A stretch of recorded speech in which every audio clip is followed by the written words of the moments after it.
കണ്ണൂർ പറശ്ശിനിക്കടവിലെ സീമ എന്ന വീട്ടമ്മ നല്ലൊരു കുടുംബജീവിതം നയിച്ചിരുന്ന ഒരു സ്ത്രീയാണ്. അതിനിടെ 2 വർഷം മുൻപ് ഇവരുടെ ഭർത്താവ് മരിച്ചു. പിന്നീട് അയൽവാസിയായ വിജയനുമായി അടുപ്പത്തിലായി. ഭാര്യയും മക്കളുമുള്ള വിജയനുമായുള്ള സൗഹൃദം വഴിവിട്ട ബന്ധമായി വളർന്നു. സ്വന്തം മക്കളെയും കുടുംബത്തെയും എല്ലാം മറന്ന് ഇരുവരും കൂടുതൽ അടുത്തു.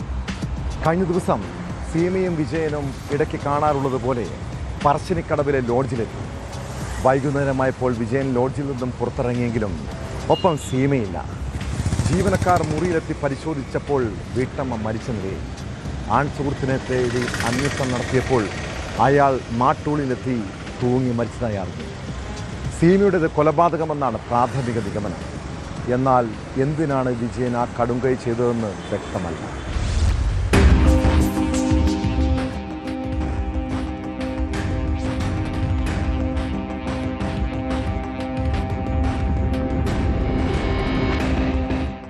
ബുധനാഴ്ച വൈകുന്നേരമാണ് പറശ്ശിനിക്കടവ് സമ്മർലാൻഡിൻ ലോഡ്ജിലെ 602 നമ്പർ മുറിയിൽ കണ്ണപുരം സ്വദേശിനി സീമയെ മരിച്ച നിലയിൽ കണ്ടെത്തിയത്. ഉച്ചയ്ക്ക് ഇരുവരും ഒന്നിച്ച് ലോഡ്ജിൽ മുറിയെടുത്തതാണ്. എന്നാൽ വൈകുന്നേരം 6 മണിയോടെ വിജയൻ മുറി പുറത്തുനിന്ന് പൂട്ടി കടന്നു കളഞ്ഞു. വിജയൻ തിരിച്ചെത്താത്തതിനാൽ ലോഡ്ജ് അധികൃതർ നടത്തിയ പരിശോധനയിലാണ് സീമയുടെ മൃതദേഹം കണ്ടെത്തിയത്. പിന്നീട് നടത്തിയ അന്വേഷണത്തിൽ വിജയനെ മാട്ടൂലിൽ പുഴയോരത്ത് തൂങ്ങി മരിച്ച നിലയിൽ കണ്ടെത്തുകയായിരുന്നു. തെങ്ങിൽ തൂങ്ങി മരിച്ച നിലയിലായിരുന്നു വിജയന്റെ മൃതദേഹം. ഇരുവരും അയൽവാസികളാണെന്നാണ് വിവരം. കഴിഞ്ഞ കുറേ നാളുകളായി ഇരുവരും തമ്മിൽ അടുത്ത ബന്ധം ഉണ്ടായിരുന്നതായും പോലീസ് പറയുന്നുണ്ട്. സീമയുടെ ഭർത്താവ് സുരേഷ് 2 വർഷം മുൻപ് മരിച്ചിരുന്നു. ഇവർക്ക് 2 മക്കളുണ്ട്. വിജയനും കുടുംബമുണ്ട്, ഭാര്യയും 2 മക്കളും.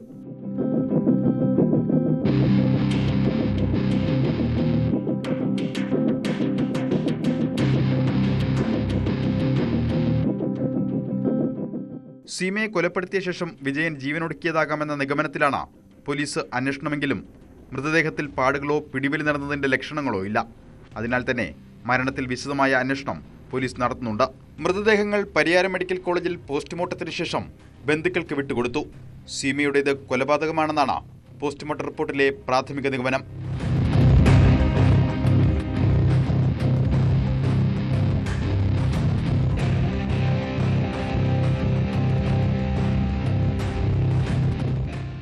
ന്യൂസ് 18 കണ്ണൂർ. കുത്തഴിഞ്ഞ ജീവിതം നയിക്കുന്ന ചില മനുഷ്യരുണ്ട്. പതിവായി മദ്യപാനം, കള്ളുകുടിച്ചാൽ പ്രശ്നങ്ങൾ, പിന്നെ എല്ലാവരെയും ആക്രമിക്കുന്ന പ്രവണത. ഇവിടെ അച്ഛനെന്നോ സഹോദരനെന്നോ സുഹൃത്തുക്കളെന്നോ ഇല്ല. കൺമുന്നിൽ കാണുന്ന ആരെയും ആക്രമിക്കും. പാലക്കാട് കഞ്ചിക്കോട് മദ്യപാനത്തെ തുടർന്നുണ്ടായ തർക്കത്തിൽ ജ്യേഷ്ഠൻ അനുജനെ തല്ലിക്കൊന്ന സംഭവത്തെക്കുറിച്ചാണ് പറഞ്ഞു വരുന്നത്. കഞ്ചിക്കോട് വാട്ടർ ടാങ്ക് ജംഗ്ഷനിലെ തെരുവിൽ താമസിക്കുന്ന ബാബുവാണ് കൊല്ലപ്പെട്ടത്. ബാബുവിൻ്റെ സഹോദരൻ സതീഷിനെ വാളയാർ പോലീസ് അറസ്റ്റ് ചെയ്തു.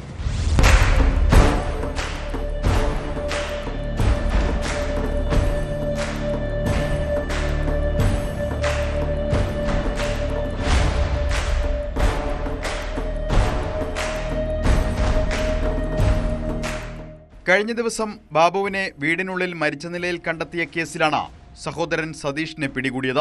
തമിഴ്നാട് സ്വദേശികളായ ബാബുവും സതീഷും കഴിഞ്ഞ 20 വർഷത്തോളമായി കുടുംബസമേതം കഞ്ചിക്കോടാണ് താമസം.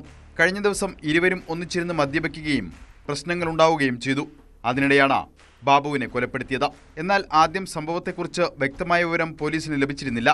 പിന്നീട് മൃതദേഹ പരിശോധനയിലാണ് ബാബുവിന്റെ ശരീരത്തിൽ മർദ്ദനമേറ്റ നിരവധി പാടുകൾ കണ്ടെത്തിയത്. ഇതോടെ ഇതൊരു കൊലപാതകമാണെന്ന് പോലീസ് സ്ഥിരീകരിക്കുകയും വിശദമായ അന്വേഷണം ആരംഭിക്കുകയും ചെയ്തു.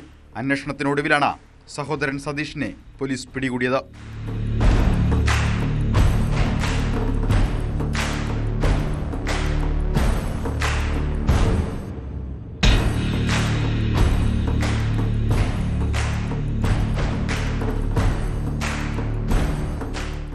ഇരുവരും സ്ഥിരമായി മദ്യപിക്കുകയും തുടർന്ന് വഴക്കുകൾ ഉണ്ടാക്കുകയും പതിവായിരുന്നെന്ന പ്രദേശവാസികൾ പോലീസിന് മൊഴി നൽകിയിട്ടുണ്ട്. സതീഷിന്റെ ചോദ്യം ചെയ്യൽ പൂർത്തിയായ ശേഷം അറസ്റ്റ് രേഖപ്പെടുത്തി കോടതിയിൽ ഹാജരാക്കി റിമാൻഡ് ചെയ്തു. സംഭവത്തിൽ വാളയാർ പോലീസ് വിശദമായ അന്വേഷണം തുടരുകയാണ്.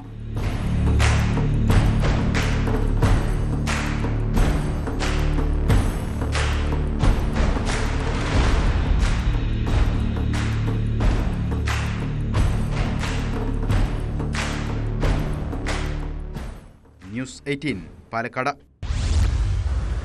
രാജ്യത്ത് വീണ്ടും മേഘാലയ മോഡൽ ഹണിമൂൺ കൊലപാതകം.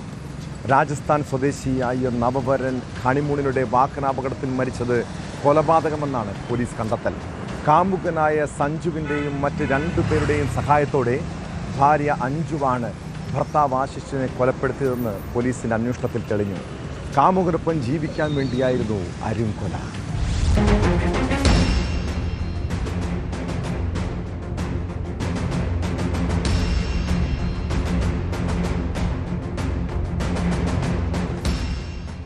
ജനുവരി 30-നായിരുന്നു സംഭവം. 3 മാസങ്ങൾക്ക് മുൻപാണ് ആശിഷും അഞ്ജുവും വിവാഹിതരാകുന്നത്. സംഭവ ദിവസം മദ്യപിച്ചിരുന്ന ആശിഷിനെ വൈകിട്ട് നടക്കാനെന്ന് പറഞ്ഞ് അഞ്ജു പുറത്തേക്ക് കൂട്ടിക്കൊണ്ടുപോവുകയായിരുന്നു. ആളൊഴിഞ്ഞ റോഡിലൂടെ നടക്കുന്നതിനിടെ അമിത വേഗത്തിലെത്തിയ കാറിടിച്ചാണ് ആശിഷിന്റെ മരണമെന്നും കാറിലുള്ളവർ തന്റെ സ്വർണ്ണാഭരണങ്ങളും മറ്റും കവർന്നെന്നുമാണ് അഞ്ജു പോലീസിന് മൊഴി നൽകിയത്. എന്നാൽ അഞ്ജുവിന്റെ മൊഴിയിൽ പോലീസിന് സംശയം തോന്നിയതാണ് കേസിൽ വഴിത്തിരിവായത്. പോസ്റ്റ്മോർട്ടം റിപ്പോർട്ട് പ്രകാരം ആശിഷിന്റെ ശരീരത്തിൽ മുറിവേറ്റ പാടുകളുണ്ടായിരുന്നു. കൂടാതെ കഴുത്തി ഞെരിച്ചതായും കണ്ടെത്തി. എന്നാൽ അഞ്ജുവിന് പരിക്കുകളൊന്നുമില്ലാതെ രക്ഷപ്പെടാൻ കഴിഞ്ഞതും സംശയത്തിനിടയാക്കി. തുടർന്നുള്ള അന്വേഷണത്തിലാണ് കരുതിക്കൂട്ടിയുള്ള കൊലപാതകമാണിതെന്ന് തെളിഞ്ഞത്.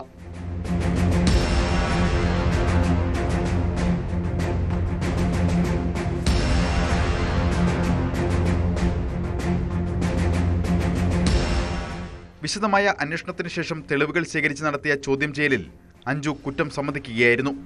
അയൽവാസിയായ സഞ്ജുവുമായി അഞ്ജു പ്രണയത്തിലായിരുന്നുവെന്ന് പോലീസ് പറഞ്ഞു. ഇതിനിടെയാണ് ശ്രീഗംഗാനഗർ സ്വദേശിയായ ആശിഷിന്റെ വിവാഹാലോചന വന്നതും വിവാഹം നടന്നതും.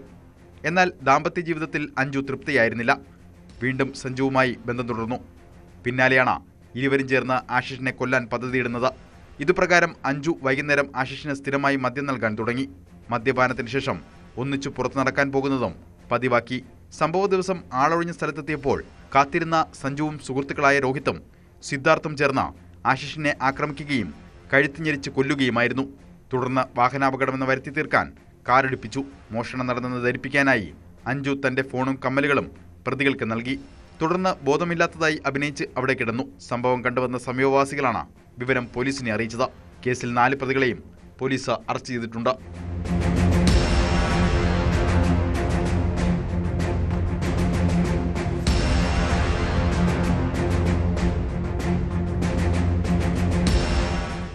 ന്യൂസ് 18 ജയ്പൂർ. മദ്യപാനം ആരോഗ്യത്തിന് ഹാനികരമാണെന്നും മദ്യപിച്ചുള്ള ഡ്രൈവിംഗ് കുറ്റകരമാണെന്നും എപ്പോഴും നമ്മൾ കേൾക്കാറുള്ളതാണ്. കള്ളുകുടിച്ച് ലക്കുകെട്ട് പോലീസിൻ്റെ മുന്നിൽപ്പെട്ടാലുള്ള അവസ്ഥ എന്തായിരിക്കും? പിന്നെ കേസും ക്ലാസും ഉപദേശവും മാത്രമല്ല, ചിലപ്പോൾ ലൈസൻസ് തന്നെ നഷ്ടപ്പെടാം. ഇങ്ങനെ നമ്മളെ നിയമം പഠിപ്പിക്കുന്ന പോലീസുകാർക്ക് ഈ നിയമമൊന്നും ബാധകമല്ലേ?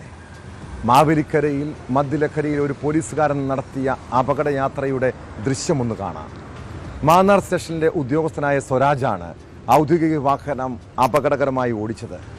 സംഭവത്തിൽ ആലപ്പുഴ ജില്ലാ പോലീസ് മേധാവി ചെങ്ങന്നൂർ ഡിവൈഎസ്പിയോട് റിപ്പോർട്ട് തേടിയിട്ടുണ്ട്.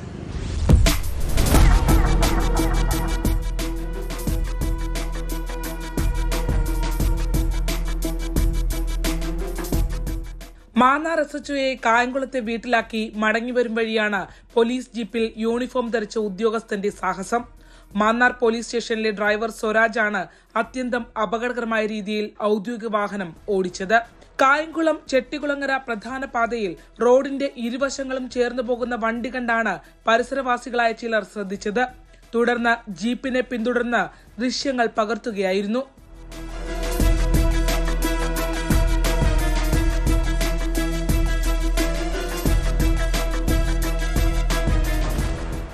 മാവേലിക്കര ഭാഗത്തെത്തിയപ്പോൾ വാഹനം ഒരു സൈഡിലേക്ക് ഒതുക്കി. തുടർന്ന് ജീപ്പിൽ നിന്ന് സ്വരാജ് ഛർദ്ദിച്ചു. പിന്നീട് ഇയാൾ ബോധരഹിതനായി ജീപ്പിൽ തന്നെ കിടക്കുകയായിരുന്നു.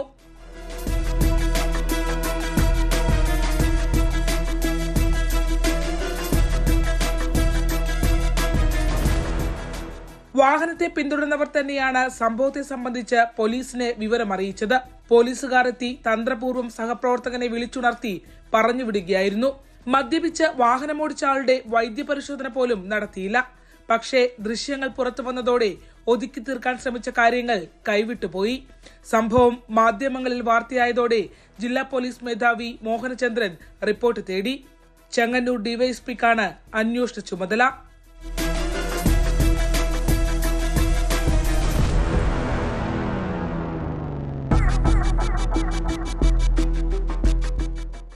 ന്യൂസ് 18 ആലപ്പുഴ.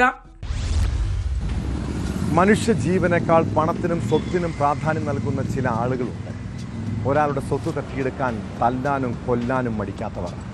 കാസർഗോഡ് യുവാവിനെ സംഘം ചേർന്ന് ക്രൂരമായി മർദ്ദിച്ച് കൊലപ്പെടുത്താൻ ശ്രമിച്ചത് വസ്തുസംബന്ധമായ തർക്കത്തെ തുടർന്നാണ്.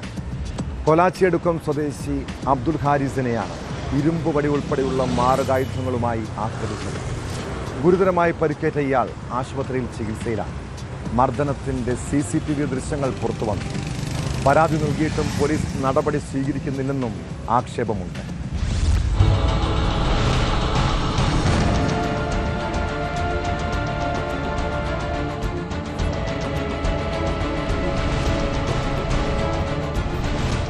പിതാവിന്റെ സ്വത്ത് തട്ടിയെടുക്കാൻ ശ്രമിച്ചത് ചോദ്യം ചെയ്തതിൽ പ്രകോപിതരായാണ് സഹോദരങ്ങളായ 3 അംഗ സംഘം അബ്ദുൽ ഹാരിസിനെ ആക്രമിച്ചതെന്നാണ് പറയുന്നത്.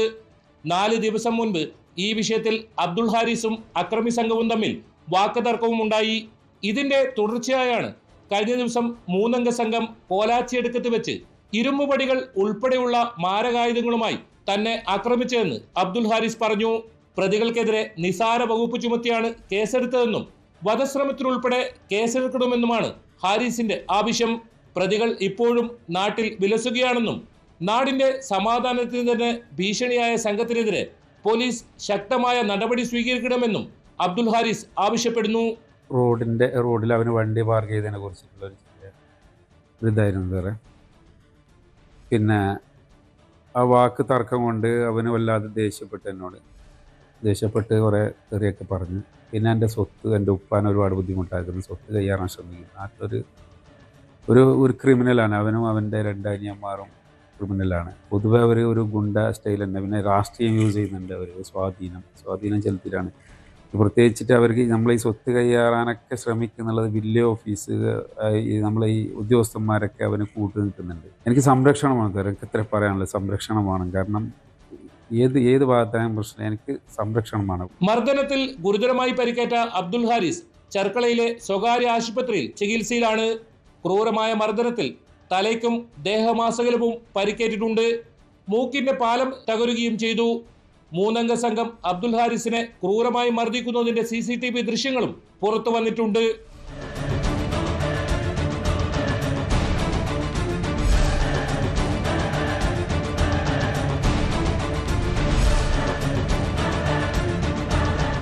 സംഭവത്തിൽ അബ്ദുൾ അസീസ്, അബ്സീർ, ആഷിഖ് എന്നിവർക്കെതിരെയാണ് വിദ്യാനഗർ പോലീസ് കേസെടുത്തത്.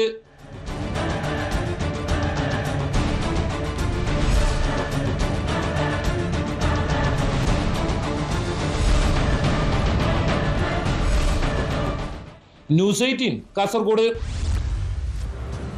നമ്മുടെ നാട്ടിൽ രാത്രിയും പകലും സുരക്ഷിതമായി സഞ്ചരിക്കാൻ കഴിയുന്ന സാഹചര്യമുണ്ടോ? ഒരു വശത്ത് അക്രമികളുടെ ഭീഷണി, ചിലയിടത്ത് പോലീസിന്റെ ചോദ്യങ്ങളും വേട്ടയാടലും. തിരുവനന്തപുരം നെയ്യാറ്റിൻകരയിൽ കാറ്ററിംഗ് ജോലി കഴിഞ്ഞ് വീട്ടിലേക്ക് മടങ്ങിയ യുവാക്കൾക്ക് നേരെ ആക്രമണമുണ്ടായ സംഭവത്തെക്കുറിച്ച് പരിശോധിക്കാം. ബൈക്കിൽ പോകുമ്പോൾ ടോർച്ച് കൊണ്ട് അടിയേറ്റെന്നാണ് പരാതി. തലയ്ക്കും മുഖത്തും ഗുരുതരമായി പരിക്കേറ്റ യുവാവ് കാരക്കോണം മെഡിക്കൽ കോളേജ് ആശുപത്രിയിൽ ചികിത്സയിലാണ്. ആക്രമണം നടത്തിയത് പോലീസോ എക്സൈസോ ആകാമെന്നാണ് സംശയം.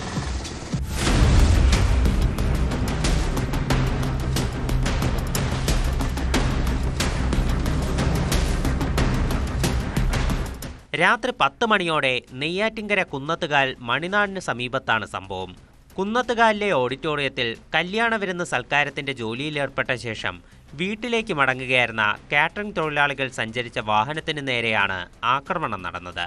മണിനാട് സ്വദേശികളായ അഭിജിത്ത്, സഹോദരൻ അജിത്ത്, ഇവരുടെ സുഹൃത്ത് എന്നിവർ ബൈക്കിൽ പോകുന്നതിനിടെ ഒരു സംഘം കൈ കാണിക്കുകയായിരുന്നു.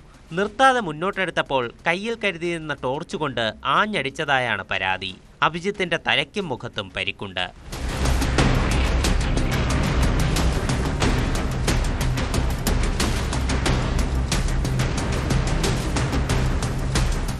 ആക്രമണം നടത്തിയത് പോലീസോ എക്സൈസോ ആകാമെന്നാണ് സംശയം. എന്നാൽ ഇക്കാര്യത്തിൽ സ്ഥിരീകരണമുണ്ടായിട്ടില്ല. അഭിജിത്തിനെ കാരക്കോണം മെഡിക്കൽ കോളേജ് ആശുപത്രിയിൽ പ്രവേശിപ്പിച്ചു. സംഭവത്തിൽ പോലീസിൽ പരാതി നൽകാൻ ഒരുങ്ങുകയാണ് യുവാക്കൾ.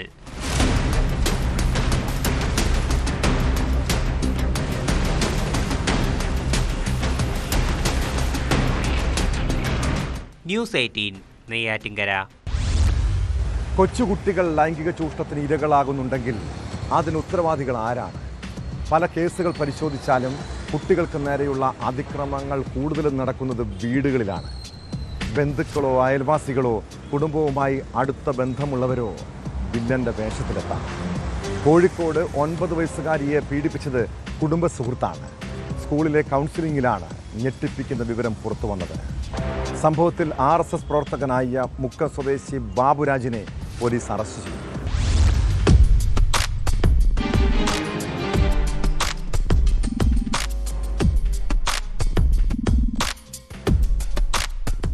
ഒൻപത് വയസ്സുകാരിയെ പീഡിപ്പിച്ച കേസിൽ മുക്കം തേച്ചിയാട് സ്വദേശി മുറിയൻ കണ്ടത്തിൽ ബാബുരാജനെയാണ് മുക്കം പോലീസ് അറസ്റ്റ് ചെയ്തത്. വിദ്യാർത്ഥിനിയുടെ കുടുംബ സുഹൃത്തായിരുന്നു ബാബുരാജൻ. ഇയാൾ പ്രാദേശിക തലത്തിൽ RSSന്റെ സജീവ പ്രവർത്തകനാണ്.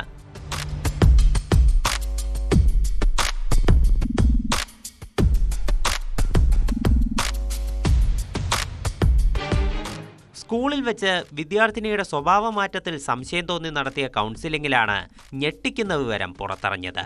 തുടർന്ന് പ്രതിയെ പോലീസ് അറസ്റ്റ് ചെയ്യുകയായിരുന്നു. മുൻപും പലതവണ കുട്ടി പീഡനത്തിനിരയായിട്ടുണ്ടെന്നാണ് കണ്ടെത്തൽ. കോടതിയിൽ ഹാജരാക്കിയ പ്രതിയെ റിമാൻഡ് ചെയ്തു.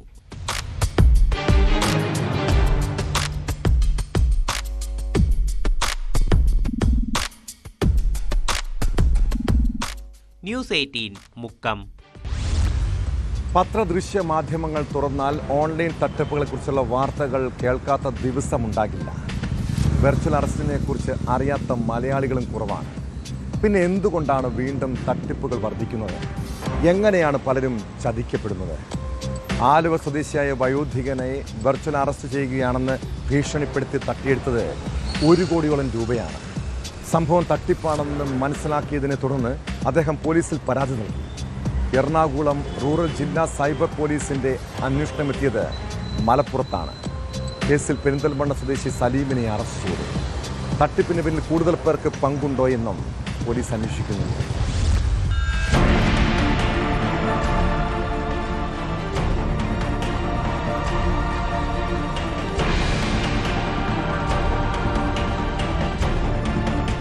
കേന്ദ്ര അന്വേഷണ ഏജൻസിയിലെ ഉദ്യോഗസ്ഥനാണെന്ന് പരിചയപ്പെടുത്തിയാണ് വയോധികരുമായി ബന്ധപ്പെട്ടത്.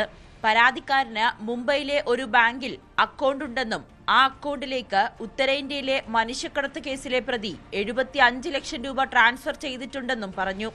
വയോധികനെതിരെ പോലീസ് കേസെടുത്തിട്ടുണ്ടെന്നും കോടതി ജാമ്യമില്ലാ വാറണ്ട് പുറപ്പെടുവിച്ചിട്ടുണ്ടെന്നും പറഞ്ഞ് വിശ്വസിപ്പിച്ചു. കോടതിയുടേതാണെന്ന് പറഞ്ഞ് ഒരു ലെറ്റർ പാഡും കാണിച്ചു. ഉടൻ അറസ്റ്റ് ചെയ്യണമെന്നും അക്കൗണ്ടുകൾ മരവിപ്പിച്ച് സ്വത്തുക്കൾ കണ്ടുകെട്ടുമെന്നും ഭീഷണിപ്പെടുത്തി.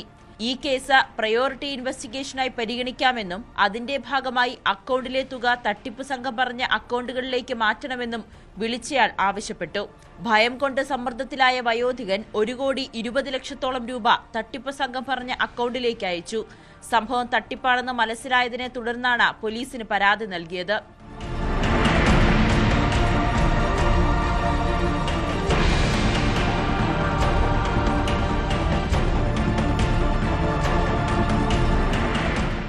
ആലുവ സൈബർ പോലീസിന്റെ അന്വേഷണത്തിൽ മലപ്പുറത്തു നിന്നാണ് പ്രതിയെ പിടികൂടിയത്. പ്രതിയുടെ ബാങ്ക് അക്കൗണ്ടിലൂടെ ലക്ഷങ്ങളുടെ ഇടപാടാണ് നടന്നിട്ടുള്ളതെന്ന് കണ്ടെത്തി. ജില്ലാ പോലീസ് മേധാവിയുടെ നേതൃത്വത്തിൽ നടന്ന അന്വേഷണത്തിൽ ഇൻസ്പെക്ടർ VR ജഗദീഷ്, SIമാരായ M Ajesh, TJ Varghese, ASI Salavudheen, senior CPO PK Dineshan, CPO Jerry Kuriakose എന്നിവർ ചേർന്നാണ് പ്രതിയെ പിടികൂടിയത്.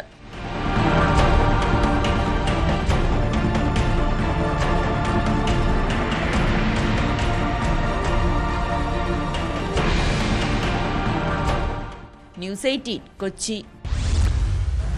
മോഷ്ടിക്കാൻ കയറിയ വീട്ടിലെ അലമാരയിലെ സ്വർണ്ണാഭരണങ്ങൾ കണ്ട് തലകറങ്ങിയ കള്ളനെ ഒന്ന് പരിചയപ്പെടാം. തിരുവനന്തപുരം കലിയൂർ സ്വദേശി ശ്രീകാന്താണ് മോഷണ സമയത്തെ അനുഭവം പോലീസിനോട് വിവരിച്ചത്. കാട്ടാക്കട സ്വദേശി ഷൈനിൻ്റെ വീട്ടിൽ നിന്ന് 72 പവൻ സ്വർണം കവർന്ന കേസിൽ അറസ്റ്റിലായ ശ്രീകാന്ത് തെളിവെടുപ്പിനിടെയാണ് സ്വർണം കണ്ട് തലയ്ക്ക് ബോധക്കേടുണ്ടായെന്ന് തുറന്നു പറഞ്ഞത്. ബൈക്ക് മോഷണ കേസിൽ ഫോർട്ട് പോലീസിന്റെ പിടിയിലായതോടെയാണ് കാട്ടാക്കട കവർച്ചയും പ്രതി വെളിപ്പെടുത്തിയത്. ഇയാൾ നിരവധി മോഷണ കേസുകളിൽ പ്രതിയാണ്.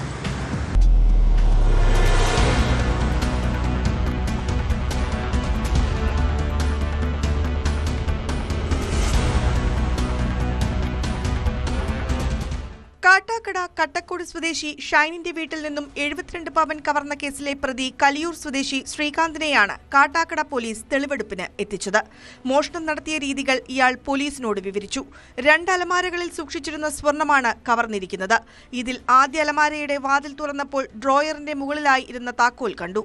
ഇതുപയോഗിച്ച് ഡ്രോയർ തുറന്ന് ഒരു ബോക്സിലിരുന്ന ചെറിയ സ്വർണമാണ് ആദ്യമെടുത്തത്. തുടർന്ന് അടുത്ത മുറിയിലെത്തി അലമാരയുടെ വാതിൽ തുറക്കാനുള്ള ശ്രമത്തിനിടെ അലമാരയ്ക്ക് മുകളിലുള്ള താക്കോൽ ശ്രദ്ധയിൽപ്പെട്ടു. ഇതെടുത്ത് അലമാരയുടെ വാതിൽ തുറന്നാണ് ബാക്കി സ്വർണവും മോഷ്ടിച്ചത്. 2ാമത്തെ അലമാരയിൽ കൂടുതൽ സ്വർണം കണ്ടതോടെ തനിക്ക് അസ്വസ്ഥത ഉണ്ടായിയെന്നും തല കറങ്ങിയെന്നും പ്രതി പോലീസിനോട് പറഞ്ഞു. സ്വർണവും എടുത്ത് പുറത്തിറങ്ങിയപ്പോൾ ഛർദ്ദിക്കുകയും ചെയ്തു. ചെറിയ ബോധത്തിലാണ് പിന്നീടുള്ള കാര്യങ്ങളൊക്കെ ചെയ്തതെന്നാണ് ശ്രീകാന്തിന്റെ മൊഴി.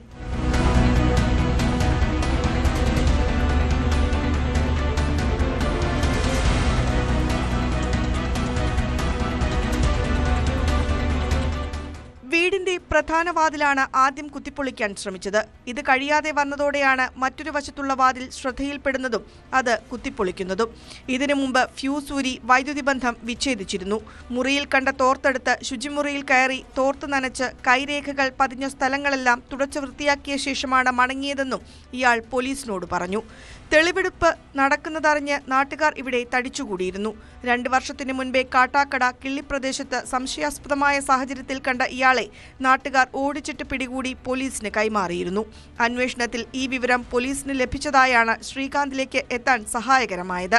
ബൈക്ക് മോഷണ കേസിൽ ഫോർട്ട് പോലീസിന്റെ പിടിയിലായതോടെയാണ് കാട്ടാക്കട കവർച്ചയും പ്രതി വെളിപ്പെടുത്തിയത്. 5 ദിവസത്തെ പോലീസ് കസ്റ്റഡിയിൽ വാങ്ങിച്ചിട്ടുള്ള ശ്രീകാന്തിനെ തമിഴ്നാട് ഉൾപ്പെടെയുള്ള ഇടങ്ങളിൽ എത്തിച്ച് തെളിവെടുപ്പ് നടത്തും.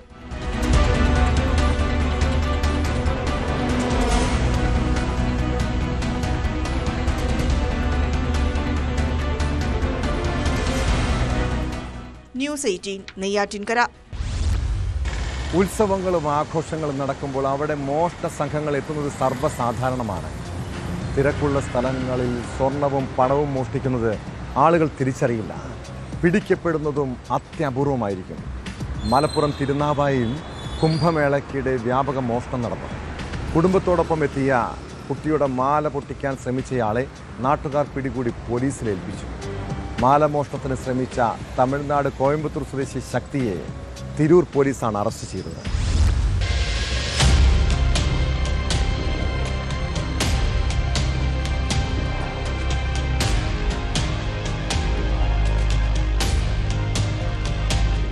തിരുനാവായയിൽ 3 ആഴ്ചയോളമായി നടന്നുവന്ന കേരള കുംഭമേളയുടെ അവസാന ദിവസം മേളയ്ക്ക് കുടുംബത്തോടൊപ്പമെത്തിയ 2 വയസ്സുകാരിയുടെ കഴുത്തിൽ നിന്നാണ് മാല പൊട്ടിക്കാൻ ശ്രമം നടന്നത്.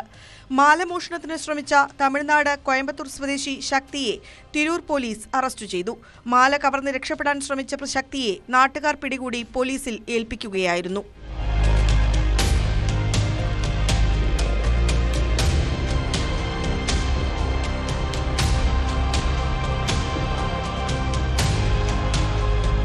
ചൊവ്വാഴ്ച രാത്രി 8 മണിയോടെ തിരുനാവായ കൊടക്കല്ല് റോഡിൽ HP പെട്രോളിയം പമ്പിന് സമീപത്താണ് സംഭവം.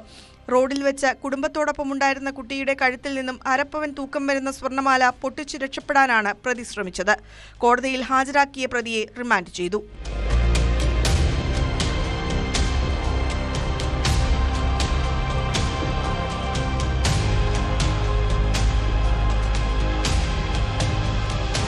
ന്യൂസ് 18 തിരൂർ. ജോലി ചെയ്യാൻ കഴിയാത്ത വിധം മാനേജർ ബുദ്ധിമുട്ടിക്കുന്നു. കുട്ടികളുടെയും അധ്യാപകരുടെയും മുന്നിൽ നിരവധി തവണ അപമാനിക്കപ്പെട്ടു. ഒടുവിൽ ചുരിദാർ ഇട്ടു വന്നതിൻ്റെ പേരിൽ സ്കൂളിൻ്റെ ഗേറ്റ് പൂട്ടി പുറത്തു നിർത്തി. കൊട്ടാരക്കര നെടുവത്തൂർ ഈശ്വരവിലാസം ഹയർ സെക്കൻഡറി സ്കൂളിലെ പ്രധാന അധ്യാപിക സിന്ധുവിൻ്റെ അനുഭവം സങ്കടപ്പെടുത്തുന്നതാണ്. അധ്യാപികയെ സ്കൂൾ ഗേറ്റിൽ തടഞ്ഞ സംഭവത്തിൽ പോലീസ് കേസെടുത്തു. സ്കൂളിലെ സെക്യൂരിറ്റി ജീവനക്കാരനായ ശശാങ്കനെയാണ് കൊട്ടാരക്കര പോലീസ് പ്രതിയാക്കിയിരിക്കുന്നത്.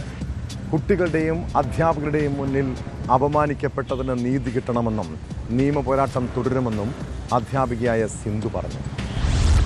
മഴീനെ മാറാം, എനിക്ക് സ്കൂളിൽ കയറണം. അതൊന്നും പറ്റത്തില്ല. നിങ്ങളെന്താ കംപ്ലൈൻറ്റ് വെച്ചാൽ നിങ്ങൾ ചെയ്യുക.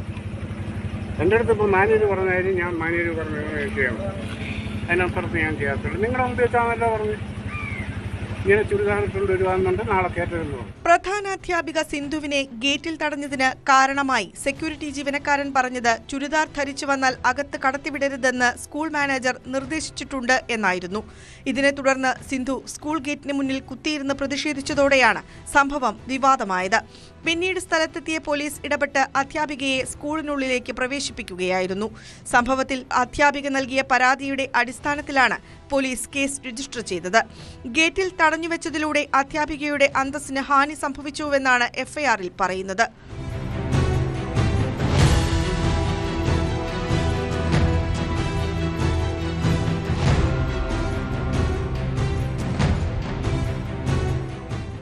അധ്യാപികമാർ നിർബന്ധമായും സാരി ധരിക്കണമെന്ന നിയമമോ സർക്കാർ ഉത്തരവോ ഇല്ലെന്നും ജോലി ചെയ്യാൻ കഴിയാത്ത വിധം മാനേജ്മെന്റ് നിരന്തരം സമ്മർദ്ദം ചെലുത്തുകയാണെന്നും സിന്ധു പറഞ്ഞു. നീതി ലഭിക്കും വരെ നിയമ പോരാട്ടം തുടരുമെന്നും സിന്ധു വ്യക്തമാക്കി. പിന്നെ കുട്ടികളുടെ മുമ്പിൽ വെച്ച് അത്തരം പ്രവർത്തികൾ കാണിക്കുമ്പോഴേ നമുക്ക് മാനസികമായിട്ട് വളരെ ബുദ്ധിമുട്ടല്ലേ. എനിക്ക് മുമ്പ് ഇതുപോലുള്ള പ്രശ്നങ്ങൾ ഉണ്ടായിട്ടുണ്ട്, നിരന്തരം ബുദ്ധിമുട്ടിക്കലുണ്ട്. മനേരുടെ ഓഫീസിൽ വിളിച്ച് എന്നെ വഴക്ക് പറഞ്ഞിട്ടുണ്ട്. അതിന് പരാതി ഞാൻ വിദ്യാഭ്യാസ വകുപ്പിൽ കൊടുത്തിട്ടുണ്ട്. എനിക്ക് സമാധാനമായിട്ടും സ്വസ്ഥമായിട്ടും എനിക്ക് സ്കൂളിൽ ജോലി ചെയ്യണം, എനിക്ക് നീതി കിട്ടണം. അറസ്റ്റ് ചെയ്ത സെക്യൂരിറ്റി ജീവനക്കാരൻ ശശാങ്കനെ സ്റ്റേഷൻ ജാമ്യത്തിൽ വിട്ടയച്ചു. തുടർന്ന് മാനേജ്മെന്റ് ജോലിയിൽ നിന്ന് പിരിച്ചുവിടുകയും ചെയ്തു. അതേസമയം അധ്യാപകർ ഏത് വസ്ത്രം ധരിച്ച് സ്കൂളിലെത്താമെന്നും ചുരിദാർ ധരിച്ചതിന്റെ പേരിൽ പ്രധാന അധ്യാപികയെ തടയാൻ താൻ നിർദ്ദേശം നൽകിയിട്ടില്ലെന്നുമാണ് സ്കൂൾ മാനേജറുടെ വിശദീകരണം.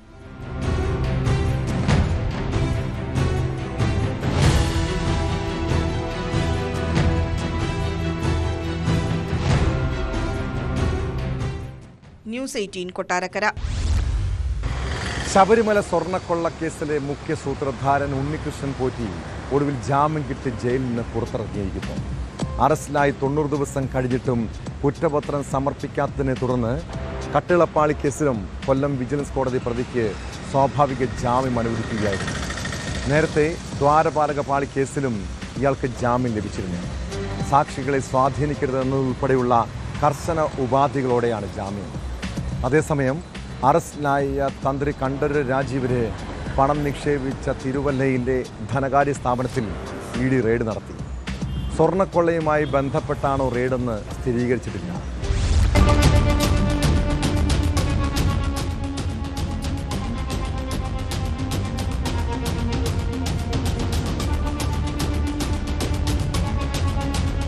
സ്വർണ്ണക്കൊള്ളക്കേസിൽ 90 ദിവസമായിട്ടും കുറ്റപത്രം നൽകാത്തതാണ് ഉണ്ണികൃഷ്ണൻ പോറ്റിക്ക് പുറത്തിറങ്ങാൻ വഴിയൊരുക്കിയത്. ജനുവരി 21-നായിരുന്നു ദ്വാരപാലകപാളി കേസിൽ പോറ്റിക്ക് ജാമ്യം ലഭിച്ചത്. ഇതിനു പിന്നാലെയാണ് കട്ടിളപ്പാളി കേസിലും കൊല്ലം വിജിലൻസ് കോടതി ജാമ്യം അനുവദിച്ചത്. തന്ത്രി കണ്ഠരര് രാജീവരുടെ റിമാൻഡ് 14 ദിവസം കൂടി നീട്ടി. കേസിലെ മറ്റു പ്രതികളായ മുരാരി ബാബു, ശ്രീകുമാർ, സുധീഷ് എന്നിവർക്ക് നേരത്തെ തന്നെ സ്വാഭാവിക ജാമ്യം ലഭിച്ചിരുന്നു. എൻ വാസു, CPM നേതാവ് പത്മകുമാർ എന്നിവരുടെ അറസ്റ്റ് രേഖപ്പെടുത്തിയിട്ട് 90 ദിവസം പൂർത്തിയാകാനിരിക്കുകയാണ്. നിലവിലെ സാഹചര്യത്തിൽ കുറ്റപത്രം സമർപ്പിക്കാത്ത പക്ഷം ഇവർക്കും ജാമ്യം ലഭിക്കാനുള്ള സാധ്യതയേറെയാണ്. സാക്ഷികളെ സ്വാധീനിക്കാൻ പാടില്ല, സംസ്ഥാനം വിട്ടുപോകരുത്, പാസ്പോർട്ടുകൾ സറണ്ടർ ചെയ്യണം, ആഴ്ചയിൽ 2 ദിവസം അന്വേഷണ ഉദ്യോഗസ്ഥന് മുമ്പിൽ ഹാജരാകണം, 2 ലക്ഷം രൂപയും 2 ആൾജാമ്യവും തുടങ്ങി കർശന ഉപാധികളോടെയാണ് പോറ്റിക്ക് ജാമ്യം അനുവദിച്ചത്. വൈകിട്ടോടെ ഇയാൾ പൂജപ്പുര ജയിലിൽ നിന്ന് പുറത്തിറങ്ങി.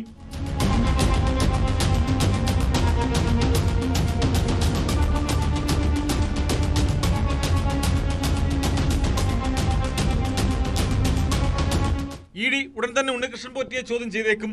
പോറ്റിയുടെ 1,30,00,000 രൂപയുടെ സ്വത്തുവകകൾ ഇഡി നേരത്തെ മരവിപ്പിച്ചിരുന്നു. അതിനിടെ തന്ത്രി കണ്ഠരര് രാജീവര് പണം നിക്ഷേപിച്ച നെടുമ്പറമ്പിൽ ക്രെഡിറ്റ് സിൻഡിക്കേറ്റിൽ ഇഡി റെയ്ഡ് നടത്തി. തിരുവല്ല KSRTC ബസ് സ്റ്റാൻഡിന് സമീപമുള്ള ഓഫീസിലും സ്ഥാപന ഉടമ NM രാജുവിന്റെ വീട്ടിലുമാണ് പരിശോധന നടന്നത്. നെടുമ്പറമ്പിൽ ഫിനാൻസിൽ തന്ത്രി 2.5 കോടി രൂപ നിക്ഷേപിച്ചിരുന്നതായാണ് വിവരം. സ്ഥാപനം സാമ്പത്തിക പ്രതിസന്ധിയിലായി ഉടമ അറസ്റ്റിലായിട്ടും തന്ത്രി പരാതി നൽകിയിരുന്നില്ല.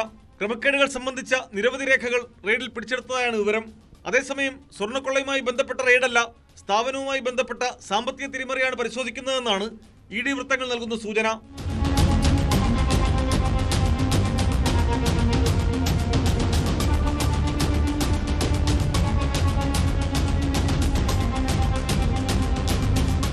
ന്യൂസ് 18 കൊല്ലം, പത്തനംതിട്ട.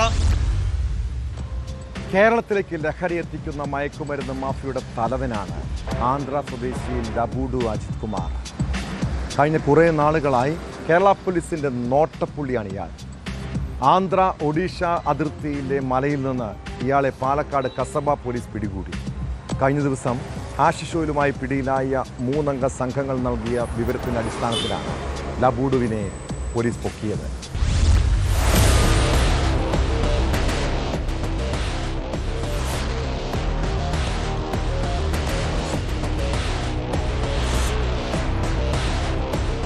കഴിഞ്ഞ മാസം പാലക്കാട് പുതുശ്ശേരിയിൽ 2 കിലോ ഹാഷിഷ് ഓയിൽ പിടികൂടിയ കേസിൽ പ്രധാനിയാണ് ലബഡു അജിത് കുമാർ.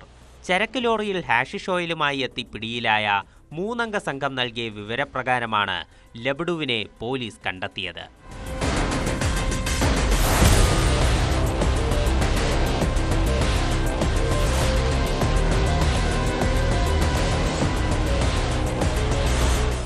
ലബഡുവാണ് ഹാഷിഷ് ഓയിൽ നൽകിയതെന്നായിരുന്നു പ്രതികളുടെ മൊഴി. പിന്നാലെയാണ് കസബ പോലീസ് സ്റ്റേഷനിലെ ഉദ്യോഗസ്ഥർ ആന്ധ്രയിലെത്തി സാഹസികമായി ലബഡുവിനെ പിടികൂടിയത്. ആന്ധ്ര ഒഡീഷ അതിർത്തികളിലെ മലനിരകളിൽ കഞ്ചാവ് കൃഷി ചെയ്ത് കേരളത്തിലേക്ക് കടത്തുന്നതാണ് പ്രതിയുടെ രീതിയെന്ന് പോലീസ് പറഞ്ഞു.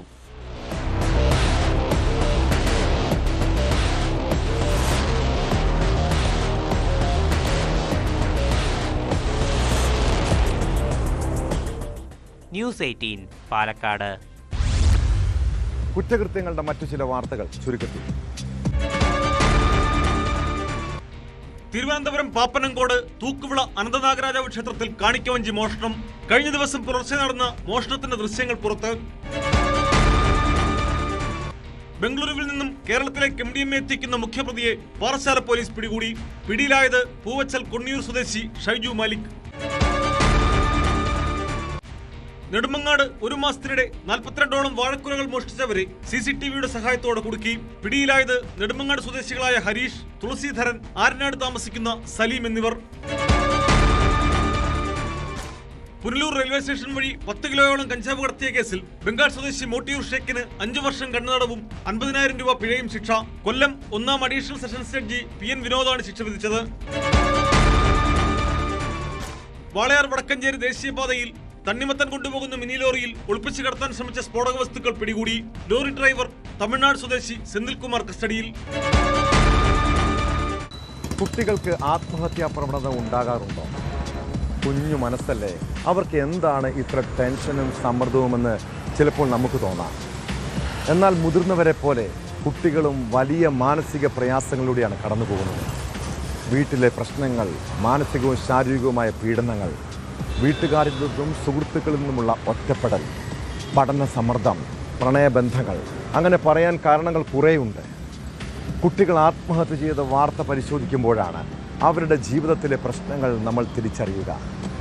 പാലക്കാട് എലപ്പുള്ളിയിൽ 13കാരൻ ജീവനൊടുക്കിയ സംഭവം ഏറെ സങ്കടപ്പെടുത്തുന്നതാണ്. എലപ്പുള്ളി സ്വദേശികളായ ശിവപ്രസാദിൻ്റെയും സജിതയുടെയും മകൻ വിശ്വജിത്താണ് മരിച്ചത്.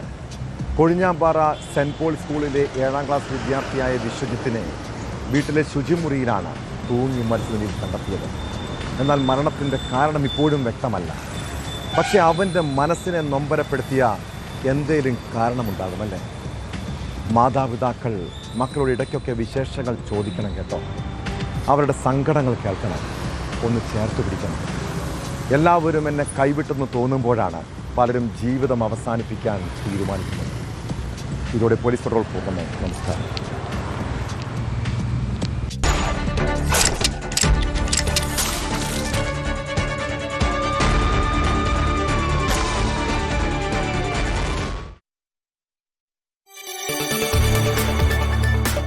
കൂടുതൽ വാർത്തകൾക്ക് news 18 Keralam YouTube channel subscribe ചെയ്യുക.